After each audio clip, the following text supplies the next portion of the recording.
नमस्कार, एव्ही स्टोरी बुकमध्ये आपणा सर्वांचं स्वागत आहे। आज आपण बघणार आहोत अन्नपूर्णेच्या सरोवरातील श्री स्वामी समर्थांची कथा। अन्नपूर्णा ही पार्वतीचा अवतार आहे।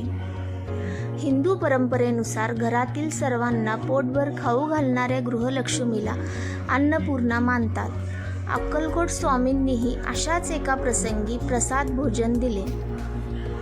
कोनाळी गावच्या रानातून जाताना श्री स्वामी बरोबर श्रीपाद भट्टासह सुमारे 100 सेवेकरी होते। त्या सर्वजणांना चालून चालून खूप भूक लागली होती। थोडे चालून गेल्यावर स्वामी एका शेतात बसले। तिथे त्यांना शेतकऱ्यांनी फलाहार दिला, पाणी दिले, पण इतरांच्या भोजनाचे काय?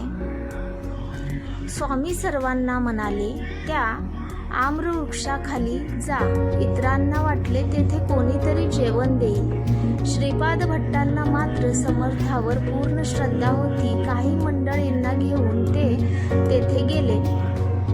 तेव्हा तेथे एक वृद्ध सुहासिनी प्रसन्न मुखाने उभी होती। श्रीपाद भट्टांनी चौकशी केली तेव्हा महिला म्हणाली, आज आमच्यापैकी बरीच मंडळी येते भोजनास येणार होती, पण अजून ती आली नाही।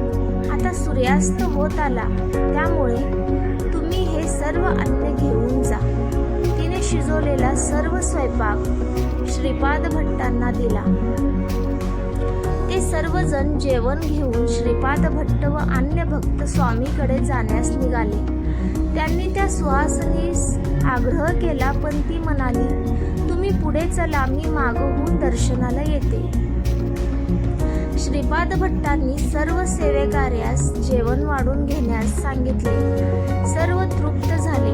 अशा प्रकारे स्वामी समर्थांनीच सर्व भक्तांना अन्नपूर्णेकरवी भोजन घातले, अशी सर्वांची श्रद्धा आहे। फार थोड्याचे भाग्य श्रीपाद भट्ट यासारखे असते।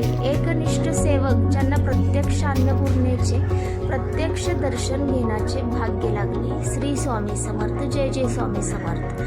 ही कथा आवडल्यास माझ्या चॅनलला लाईक, शेअर आणि सबस्क्राईब